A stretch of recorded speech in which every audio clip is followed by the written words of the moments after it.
มีmột toài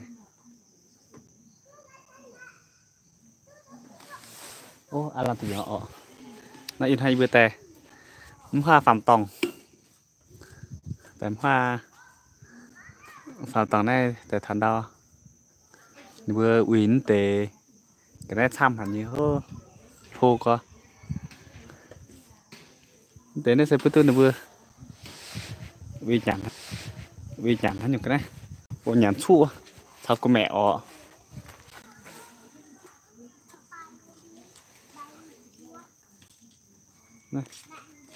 nó sẽ vừa vì xuất khẩu của mẹ nó cái này toàn thất bại như nè vừa im miền như quả do mấy tụ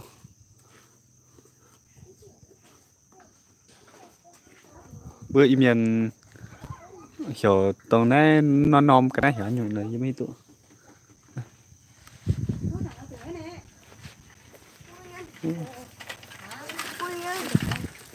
có đợt tham là tàu binh thôi nha cả đợt tham ạ lồng kìa nó cũng nhìn được bạn miền tây nó bước cho phang tới ha gọi mấy tụ hello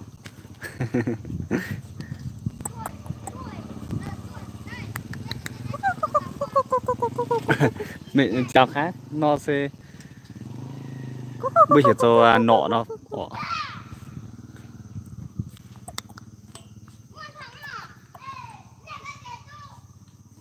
chấm cá ở trên em anh ơi ở Lai Châu ở trên Gia Khâu ấy ạ nào qua đây nào tới này mất hạt mẹ mất rồi nó vươn sang miệng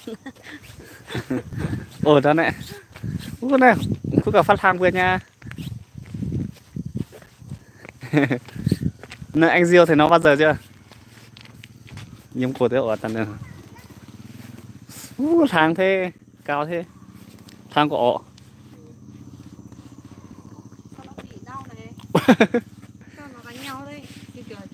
hay là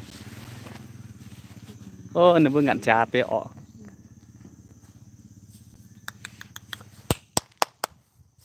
cái này thang có mà nó cao quá ngưỡng sáng này ọ sợ nó mổ lắm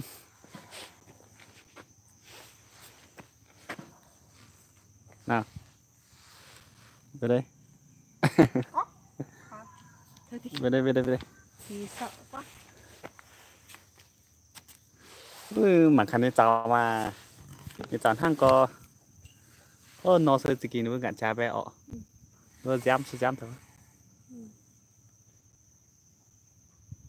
ok hôm nào lên thì em dẫn anh đi em dẫn anh ra khăn này cháu thang những cái này cháu nó mà này ổn này bữa miền một tuần này giờ mất kèm bận chỉ ít hai trăng và chỉ tao rồi nó can cho mình quay tập nhau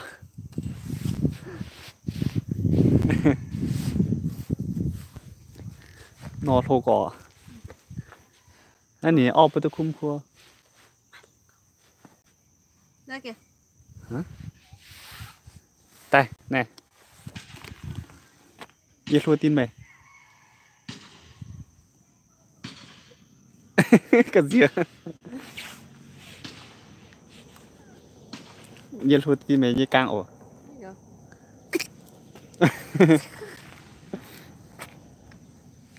nó tham tầm năng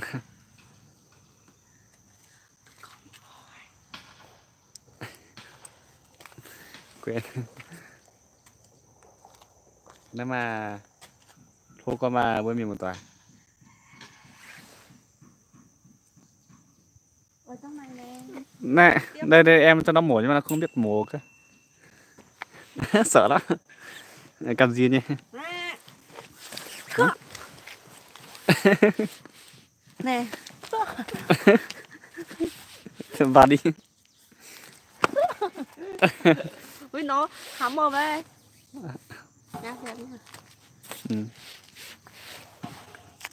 tani giận nhóc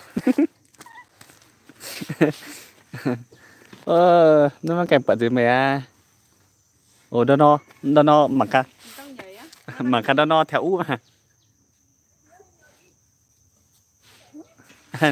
Nó no nên theo ú mua mảng. Ờ. Mình không có cái gì cho nó ăn nhỉ? Ừ. Kẹo đâu? Mà nhập bên này bữa nhạt ọ. Đưa ta này bữa. Cái này. Ồ, ý khá mẹ bị chia táo à. No con. Ồ, nó sẽ hiểu cho nọ. Dạ nó in nó.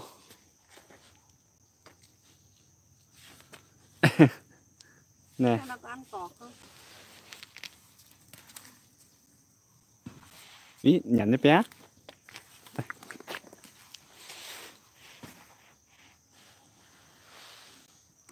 Thử xem. Ăn hả? Nhắn như nào. Đây, đây bây giờ. Nè, vì cái đó nọ anh ta luôn. Nè.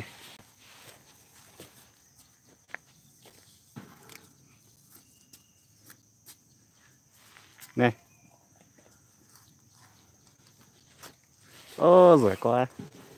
Giờ điểm mấy cái bật gì. Nè em bưng tiêu. Ăn hiếm không? Em lọ. Nó nhọt xuống mình. Này, bưng tí tin. Tôi. Nó. Ngắm con tí nó. Tắm nhé con nhé. Nhận nó này, chăn sao có mà. Y nom. Pưa nom. Pê nom. Pia nom. Cụ nom.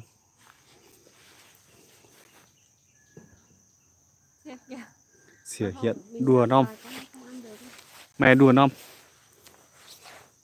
Có tất cả 9 con.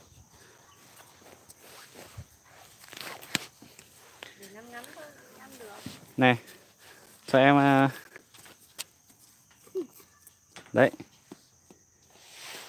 Đấy, con kia là ra kìa. Ồ. Này các em pun no. Em pun tiêu no nhản rồi.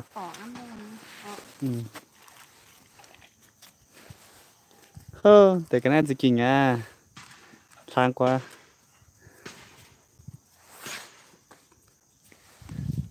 Nên từ đây sẽ đào trào phải sẽ dĩa toán nó. Hả? Trứng đà điểu á. Ừ. Rồi, xem kìa. Nhiều chưa?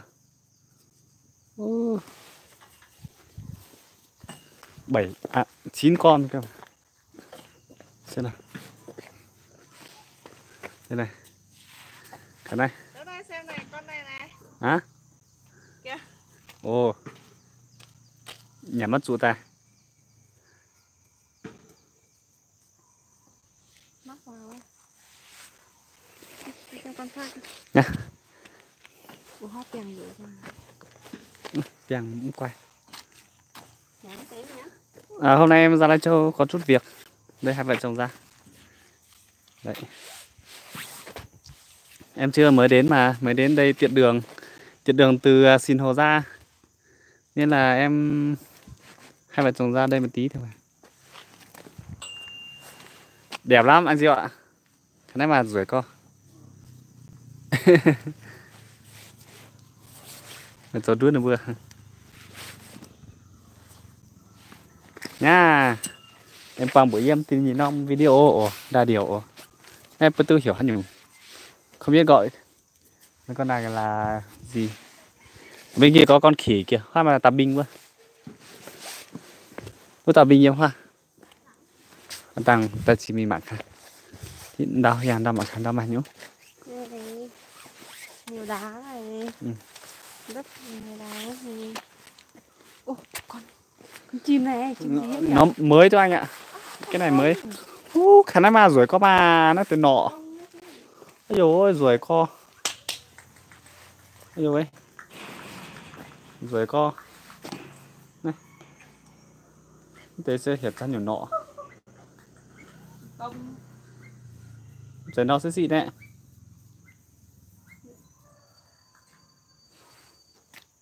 Con công ọ.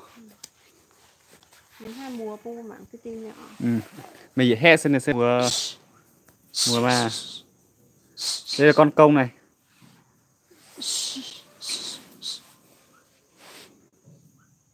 Mày dễ tổng sân xem.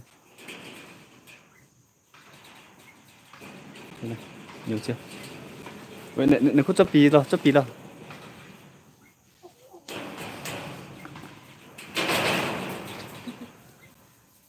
Múa đâu? Con công này nhỉ, nhìn đẹp thế nhỉ. Đây là con công này anh Diêu này. Còn mấy con kia hay là con cá rừng nhỉ. Khả năng mà anh tê. Ui, như là cho mày rút lông tại phía mảng đó.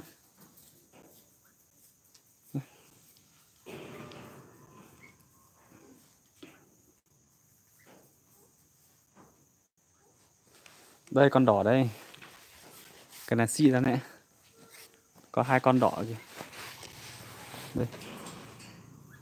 Đấy. Nó nên là một ánh tách. Xuất ra ọ. Đây này con đỏ đấy này.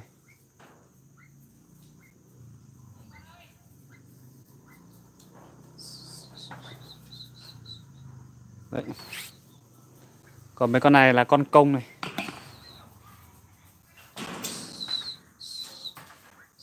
Rồi con tên nọ.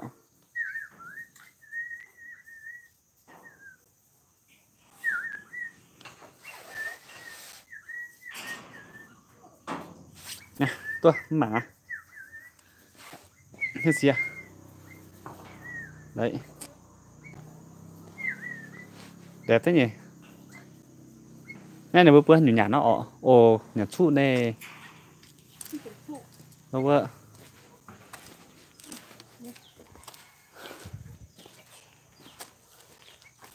Tam giác mạnh. Đây. Đây. Đúng rồi. Đây hoa tam giác mạnh. Ở đâu gieo. Mai lên đi anh Diêu ơi. Đây cho anh xem con khỉ này ở đâu rồi nhỉ. Im Hà Lan nhỏ, nằm mà tập binh nữa.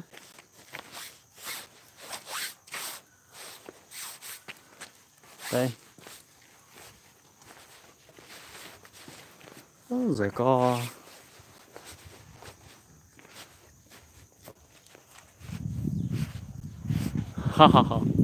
hello. Xin chào.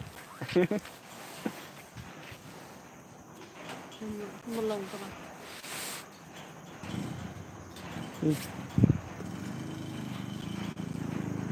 Nó hết cả mặt. Ôi. Sao lại cứ xoay như thế thôi nhỉ?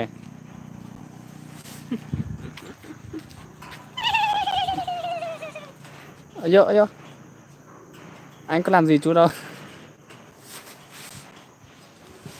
Đấy.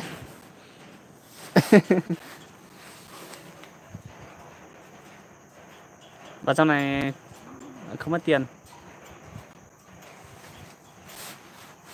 Ý. Một lồng nhà bò.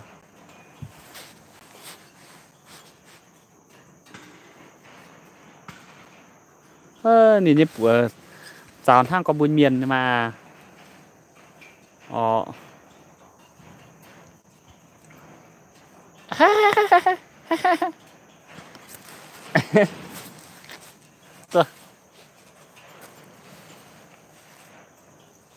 chúng mà nó pan thì sẽ chả cái này không bò Chân bò. chân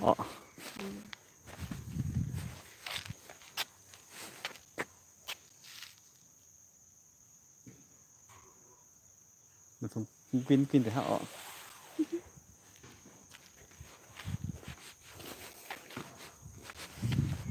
tôi là gì bữa miệng mùa ổ này hai bữa tè thò nên đó như bữa chiều tết tiền